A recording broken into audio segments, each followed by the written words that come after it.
19, 2020 और 2023 में आया था। ठीक है, तो क्वेश्चन क्या है, आवर्धन किसे कहते हैं। तो आवर्धन कोई आपके पास में एक प्रकाशिक युक्ति है, उस प्रकाशिक युक्ति के द्वारा किसी वस्तु का क्या प्रतिबिंब वास्तविक वस्तु से या तो बड़ा बने या फिर छोटा बने, तो उसे हम क्या बोलते हैं, आवर्धन। एक बार और सुन लो, किसी प्रकाशिक युक्ति द्वारा किसी वस्तु का प्रतिबिंब या तो बड़ा बने या उससे छोटा बने, किसकी तुलना में, वस्तु की वास्तविक आकार की तुलना में। आई बात समझ में। जैसे मान के ये चौक है, इस चौक का प्रतिबिंब मैंने क्या किया, एक लेंस में बनाया, एक दर्पण में बनाया। ठीक है, तो इसका प्रतिबिंब कितना बना, बड़ा, इतना बड़ा बना। ठीक है, मतलब बड़ा बना इसका प्रतिबिंब, काय की तुलना में बना, बड़ा, चौक की तुलना में। तो चौक की तुलना में इसका प्रतिबिंब यदि बड़ा बनता है तो उस प्रक्रिया को हम क्या बोलते हैं, आवर्धन बोलते हैं। आई बात समझ में। तो आवर्धन बन जाएगा। आवर्धन की एक डेफिनेशन और आप लिख सकते हो, प्रतिबिंब मतलब किसी वस्तु के प्रतिबिंब की ऊंचाई और वस्तु की ऊंचाई के अनुपात को, मतलब प्रतिबिंब की ऊंचाई और वस्तु के अनुपात को भी हम क्या बोलते हैं, आवर्धन कहते हैं। आई बस समझ में। आवर्धन को हम एम से प्रदर्शित करते हैं, तो आवर्धन का सूत्र क्या हो जाएगा, प्रतिबिंब की ऊंचाई बटे वस्तु की ऊंचाई। आई बस समझ में, बात समझ में आ गई। प्रकाशिक युक्ति क्या होती है, किसी वस्तु को जो हम देखते हैं जिस चीज में से, जैसे मान के लो मेरे पास में एक सूक्ष्मदर्शी है, अपन पहले वो दूरबीन लाते थे ना, दूरबीन से अपन देखते थे तो कोई वस्तु दूर की अपन को बड़ी दिखती थी। ठीक है, तो वही क्या है, आपकी प्रकाशिक युक्ति है। तो प्रकाशिक युक्ति में दूरदर्शी भी आते हैं और सूक्ष्मदर्शी भी आते हैं। ठीक है, लैबों में आप लोगों ने देखा होगा, जो डॉक्टर होते हैं, डॉक्टर जब आपके खून की जांच करते हैं तो वो दूरबीन में से देखते हैं कि नहीं देखते हैं कि उसमें कोई वायरस तो नहीं है, कोई बैक्टीरिया तो नहीं है। आई बस में। तो सूक्ष्मदर्शी का मतलब होता है सूक्ष्म से मतलब छोटी से छोटी वस्तुओं को देखने के काम में जो युक्ति काम में आए उसे हम क्या बोलते हैं, सूक्ष्मदर्शी। और जो दूर वाली वस्तुओं को देखने में काम आए उसे हम दूरदर्शी बोलते हैं। आई बस में। दूर की वस्तुओं को आपको देखना है तो हम दूरदर्शी बोलते हैं उसे। पिक्चरों में आप लोगों ने देखा, वो दूरबीन लिए रहते हैं, वो देखते हैं, उसमें से देखते हैं, अपन खेल खिलौना में भी लाते थे, तो वो क्या है, आपकी दूरदर्शी है, उसे दूरबीन भी बोलते हैं। आई बस में। तो ये क्या है, आपकी प्रकाशिक युक्तियां हैं। क्या है, प्रकाशिक युक्तियां। तो प्रकाशिक युक्ति के द्वारा किसी वस्तु की तुलना में उसका प्रतिबिंब छोटा या बड़ा बने तो उसकी इस प्रक्रिया को हम क्या बोलते हैं, आवर्धन कहते हैं।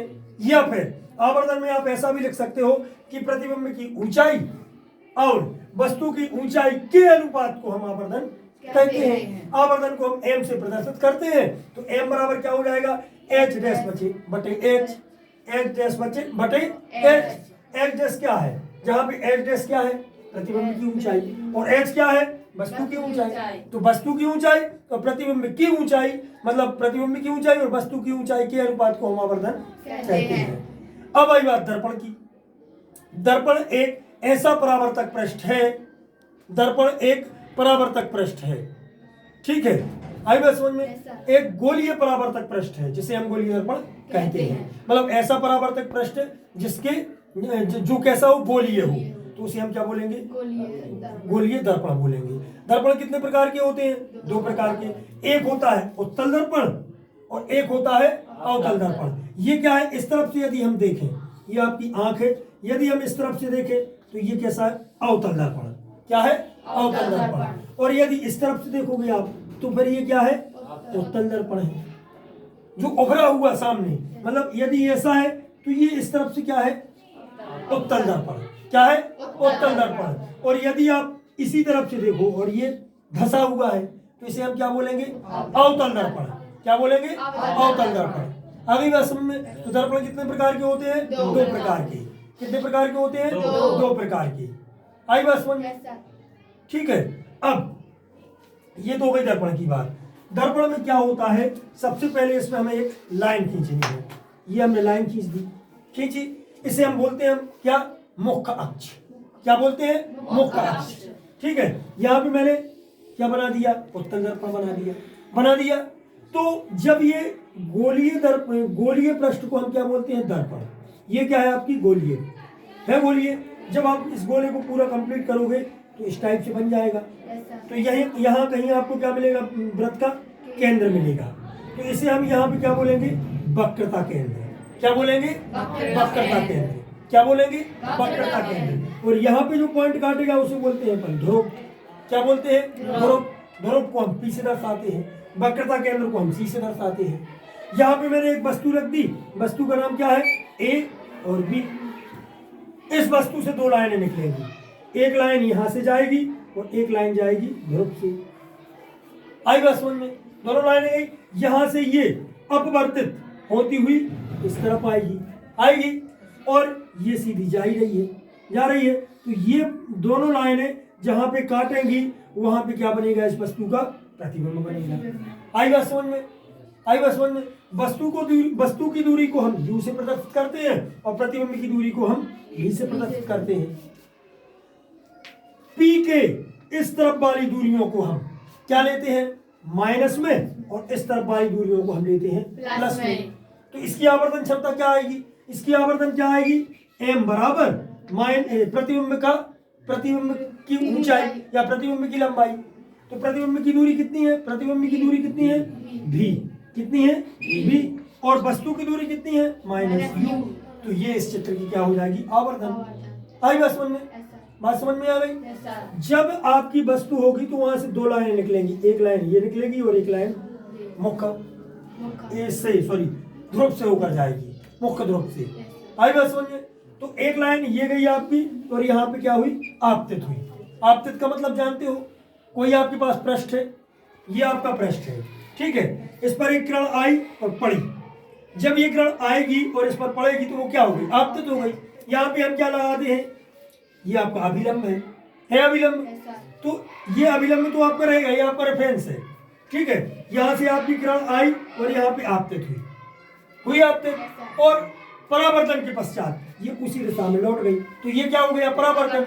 मतलब आपतित पृष्ठ पर वो आपतित हुई और आपतित होने के बाद में उसी माध्यम में ये क्या हो गई, लौट गई, उसी माध्यम में लौट गई। तो इस घटना को हम क्या बोलेंगे, परावर्तन।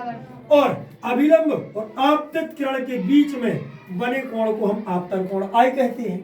और अभिलंब ये क्या है, आपका अभिलंब है। अभिलंब और परावर्तित किरण, अभिलंब और परावर्तित किरण के बीच में बने कोण को हम परावर्तन कोण आर कहते हैं। आई बात समझ में। तो ये तो हो गई बात क्या है कि परावर्तन की। अब बात आई क्या है कि अपवर्तन की। तो प्रकाश की किरण आई, यहाँ पे पड़ी, अपवर्तन की बात कर रहा हूं मैं, परावर्तन की तो हो गई।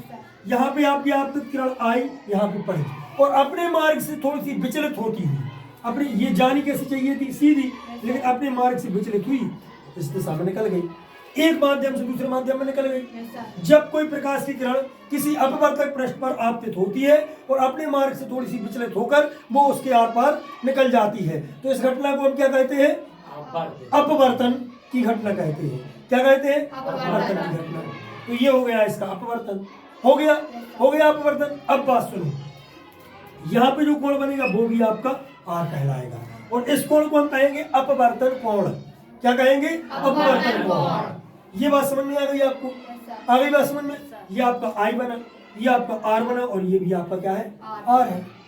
आ गई बात समझ में। तो हमने क्या बोला यहाँ से कि आपकी वस्तु से एक किरण यहाँ पे क्या हुई, आपतित हुई। आपतित होने के बाद में वो क्या हो गई, परावर्तित हो गई अपवर्तित हो गई। क्या हो गई, अपवर्तित। यहाँ पे आपतित हुई और आपतित के बाद में वो क्या हो गई, परावर्तित हो गई, ये अपवर्तित हो गई।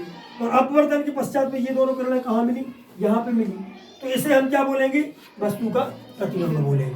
क्या बोलेंगे, वस्तु का प्रतिबिंब। आई बात समझ में। तो ये इतनी बात समझ में आ गई आपको। अब आई आपकी बात का है कि अपवर्तनांक की। तो अपवर्तनांक क्या होता है, अपवर्तनांक क्या होता है, जब कोई प्रकाश किरण, अपवर्तनांक एक संख्या मान सकते हो आप, जब कोई प्रकाश किरण एक माध्यम से दूसरे माध्यम में जाती है।